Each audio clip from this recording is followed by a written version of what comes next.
Bonjour et bienvenue dans les 4V, Marie Merci, Toussaint. bonjour. On va bien sûr parler des élections européennes du 9 juin prochain, mais d'abord, une fois encore, l'actualité est rattrapée par l'ultra-violence avec l'exécution de ces deux surveillants pénitentiaires au péage d'Incarville hier en fin de matinée. Comment mettre fin à cette ultra-violence liée encore une fois au trafic de drogue? Oui, alors d'abord, je veux dire que c'est un drame terrible et que j'adresse toutes mes condoléances aux proches de ces personnes malheureusement disparues. Maintenant, l'ultra-violence, vous l'avez dit, elle a un nom. C'est le narcotrafic. On voit ce grand banditisme avec les méthodes semblables à celles des cartels mexicains. Donc il faut absolument se battre contre ça. Maintenant, il y a un autre sujet derrière, qui est l'indifférence générale en temps normal, hors temps de ces drames, qui est portée tant à la condition des personnels pénitentiaires aux conditions de la population carcérale. On a absolument besoin d'écouter, de se mettre à l'écoute de ces deux populations. En l'occurrence, les services pénitentiaires appellent depuis longtemps à l'amélioration de leurs conditions de travail. Et je pense qu'on pourrait aussi penser aux conditions d'emprisonnement. En tout cas, il y a une indifférence généralisée. Cette question n'intéresse plus personne, hormis pour dire qu'il faut de nouvelles prisons pour y mettre de nouveaux délinquants. Mais on a une situation, effectivement, qui est potentiellement explosive. C'est ce que nous disent les personnels sanitaires aujourd'hui, pénitentiaires aujourd'hui. Le fugitif est connu pour son implication dans le trafic de drogue, on le disait. Quand vous entendez les ministres de l'Intérieur ou de la Justice, Gérald Darmanin ou Éric Dupond-Moretti, dire que celui qui fume son petit pétard le samedi, ce pétard-là a le goût du sang séché sur le trottoir, est-ce que vous êtes d'accord avec eux? En tout cas, on a un vrai enjeu en France avec ce trafic de drogue qui cause de plus en plus de morts, effectivement. Et je pense notamment à Marseille. Vous savez, sur ma liste aux européennes, il y a Amine Kessassi, qui est un jeune des quartiers nord de Marseille, qui a perdu son frère dans un règlement de compte. Et lui nous dit qu'effectivement, on a besoin d'agir. Et donc, oui, mais il dit ça commence au cannabis. Est-ce que vous êtes toujours favorable à la légalisation du cannabis? Mais ça veut dire qu'il faut l'expérimenter. Vous voyez bien que la situation dans laquelle on est n'est pas tenable. Et ce ne sont pas les opérations place nette où on envoie des policiers un jour et puis le lendemain, les dealers reprennent leur place qui suffisent. Donc oui, on a besoin d'expérimenter. Vous l'avez dit, en fait, si on achète ça dans des officines publiques, on peut espérer que ça cesse d'alimenter les caisses du narcotrafic. On a besoin de lutter contre le blanchiment d'argent parce que c'est par ça que passe ce narcotrafic aujourd'hui. C'est pas une vision naïve de dire si on vend le cannabis en supermarché ou en officine, je sais pas, du coup les trafiquants de drogue rentreront chez eux et chercheront un travail honnête? C'est pas une vision un peu angélique des choses? Alors ça peut être un peu naïf si on ne fait que ça. Sauf que nous ne disons pas que ça. Nous disons aussi, et le nouveau responsable des commissaires de police l'a dit également, qu'on a besoin du retour de la police de proximité, qu'on a besoin, je vous l'ai dit, de lutter contre le blanchiment d'argent, qu'on a besoin de remettre des services publics dans les quartiers. Il faut qu'il y ait d'autres options pour les jeunes de nos quartiers que le trafic de drogue. Autre sujet de grande tension, la situation en Nouvelle-Calédonie. On le disait dans le journal de 7h30, il y a eu un mort tué par balle cette nuit, bilan provisoire. L'île s'embrasse car les indépendantistes ne veulent pas d'une réforme du corps électoral. Que faire pour mettre fin à cette situation d'extrême tension? Tout doit être fait pour qu'il y ait une solution négociée. Là, on voit bien que la situation est là aussi, malheureusement, explosive avec ce décès qu'on vient de nous annoncer. Bon, mais il faut en finir avec le mépris, en fait. Monsieur Darmanin n'est pas la bonne personne pour piloter cette négociation. Pourquoi ? Le vote à l'Assemblée nationale, il est complètement délégitimé, et les indépendantistes l'ont dit d'ailleurs. Le vote à l'Assemblée nationale, pourquoi il est ne peut pas se délégitimé, tenir. Gérald Vous voyez, Darmanin ? c'est comme craquer une allumette dans un baril de poudre.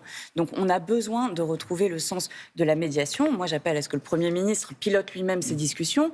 Puis on a Emmanuel Macron... Pardon, mais pourquoi vous estimez que Gérald Darmanin est délégitimé sur le dossier calédonien ? Mais vous voyez bien la situation dans laquelle on est. Donc en fait, moi, je vais vous dire, il y a quelques années, quelques décennies même, on a eu un homme, Michel Rocard, qui a adopté une méthode. Cette méthode, c'était le dialogue, toujours du dialogue, encore du dialogue. Et puis il faut se souvenir du rôle joué par Edgar Pisani. On a besoin aujourd'hui d'une personnalité républicaine incontestable pour mener cette médiation. Je sais que le nom de Lionel Jospin a été mentionné. C'est une bonne idée. Est-ce qu'il faut déclarer l'état d'urgence, comme le demande Sonia Backès, la présidente de la province du Sud ?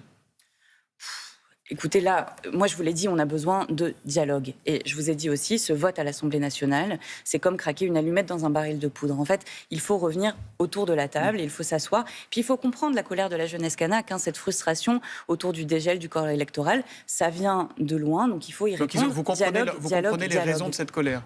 Je comprends les raisons de cette colère. Vous êtes favorable à l'indépendance ou pas ? Dialogue. Mais vous savez, je vous parle des accords de Nouméa, des accords de Matignon. Ouais. Il y avait des processus qui ont été mis en place. Il y en a eu d'autres depuis. Il y a eu 3 référendums ces dernières années. Exactement, sauf qu'il ne vous aura pas échappé que le processus a été contesté dans son déroulement. Donc je redis, dialogue. Est-ce que vous êtes favorable à l'indépendance de la Nouvelle-Calédonie ? Mais encore une fois, ce n'est pas à moi de m'exprimer sur ce sujet-là. Venons-en aux européennes. Il y a les sujets sur lesquels vous êtes très investis, sans surprise. Vous souhaitez un investissement massif dans les énergies renouvelables. Vous voulez aussi faire de la santé la nouvelle boussole des politiques publiques. Concrètement, ça veut dire quoi, Marie Toussaint ? Ça veut dire que plutôt que de pourchasser la croissance et de s'enfermer dans l'austérité, on regarde comment vont les gens et comment vont les écosystèmes, parce qu'il y a un lien très établi entre la santé de la nature et notre santé à nous. Nous faisons partie du vivant. Or, aujourd'hui, ce n'est pas le cas. On voit à la fois une politique d'austérité qui vient frapper les hôpitaux, un manque d'investissement. Vous savez, chez moi à Bordeaux, du fait du dérèglement climatique, il faisait 44 degrés à l'hôpital cet été. Donc on doit y remédier. Vous dites que la santé doit devenir un sujet européen ? Ça l'est déjà, ouais. Ça l'est déjà. Donc ça veut dire deux choses supplémentaires.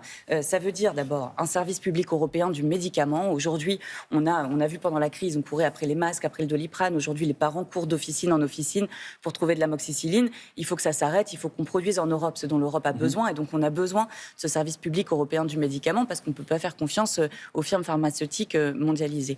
Et puis, il faut se battre contre la civilisation des toxiques. On a des produits toxiques et chimiques, dont des pesticides dangereux, qui ont été répandus partout, en toute impunité pendant extrêmement longtemps, et jusqu'à l'OMS qui fait le lien entre l'environnement et la santé. On a en fait une civilisation des toxiques qui fait émerger une catastrophe sanitaire majeure. Justement, à ce sujet, vous étiez l'invité de C'est à vous sur France 5 en début de semaine, et vous étiez en colère, accusant le gouvernement d'ignorer plusieurs rapports sur des cancers pédiatriques. Vous avez parlé de 19 clusters de cancers pédiatriques en France. Ça a fait réagir beaucoup de médecins, vous avez dû le voir. Ils demandent des preuves de ce que vous avancez. Si vous avez des rapports, des documents, communiquez-les à la Société française du cancer, disent-ils. Le président du syndicat Union français pour une médecine libre, le docteur Jérôme Marty, va même plus loin, et je vais le citer, faire son petit marché électoral en déblatérant des conneries sur l'oncopédiatrie. Y a-t-il quelque chose de plus dégueulasse ? Qu'est-ce que vous leur répondez ? Je réponds que la santé, c'est un combat de tous les jours des écologistes en temps de campagne électorale, comme dans les institutions et également sur le terrain. J'ai parlé de rapports qui ont été cachés. Je les ai amenés, je les ai ramenés ce matin. Je n'ai pas parlé des rapports sur les cancers pédiatriques des enfants en parlant de ces rapports cachés. Je parlais de rapports sur la qualité de l'eau minérale de Nestlé, sur les rapports sur le glyphosate ou encore sur les nouveaux OGM. Maintenant, sur la question des clusters pédiatriques. Santé publique France a ouvert 19 dossiers.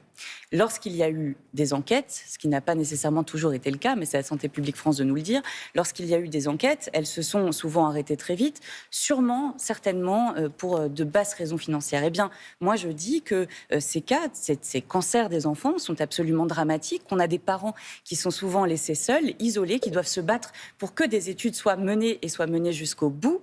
On a des études qui souvent ne cherchent qu'une cause, alors que la réalité réside certainement dans la présence d'effets cocktails, la superposition de ces pollutions. Donc vous dites qu'il faut pousser ces études, il faut pousser ces recherches. Absolument, on ne peut pas fermer les yeux sur la situation dramatique de ces familles-là. Donc moi, je demande effectivement à ce qu'on y aille, à ce qu'on mette les études, à ce qu'on se préoccupe vraiment et sincèrement de ces cas de cancer pédiatrique. Et c'est ce que je dis aussi quand je dis qu'il faut que la santé soit la boussole des politiques publiques. On va dire quelques mots des sondages. Le Rolling du Figaro, le sondage quotidien, hier soir, place Jordan Bardella à 32,5%, Valérie Yé à 17%, Raphaël Glucksmann à 14%, suivent LR et les filles, et puis vous à 6%, à égalité avec Reconquête. Est-ce que finalement le vote utile à gauche, c'est pas le vote Glucksmann ? Bah non. Et le seul vote utile en réalité, c'est le vote écologiste. Pourquoi ? Parce qu'au niveau européen, le 9 juin prochain... Lui dit qu'il est écolo aussi.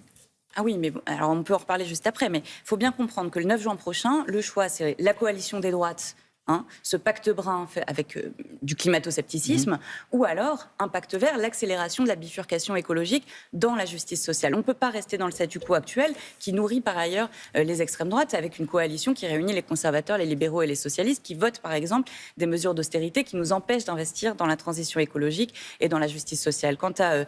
Glucksmann qui se revendique écolo, on a entendu Macron par le passé aussi parler d'écologie. Bon, dans la réalité, les socialistes au Parlement européen à Bruxelles votent pour l'austérité, pour les méga-camions, pour le détricotage environnemental de la PAC. Et puis sur la liste de M. Glucksmann, on a des personnes qui défendent des pistes de ski en plastique dans des aires naturelles protégées, ou encore des défenseurs farouches de l'A69, cette autoroute en Occitanie qui est décriée non pas par des centaines, mais par des milliers de scientifiques. Donc la réalité, c'est qu'il n'y a pas d'écologie sans les écologistes, et que si on veut que l'Union européenne se mette en capacité de faire face aux défis de notre temps, le dérèglement climatique, l'extinction protection de la biodiversité, cette question cruciale de la santé, c'est avec les écologistes. Merci. Vous travaillez donc adversaires en Europe, socialistes et écologistes, et vous travaillez ensemble à Paris, à l'Assemblée. Ça va être compliqué pour la suite. Adversaire, c'est un bien grand mot. On est partenaires, on a besoin d'embarquer. C'est pas une déclaration d'amour que vous venez de faire.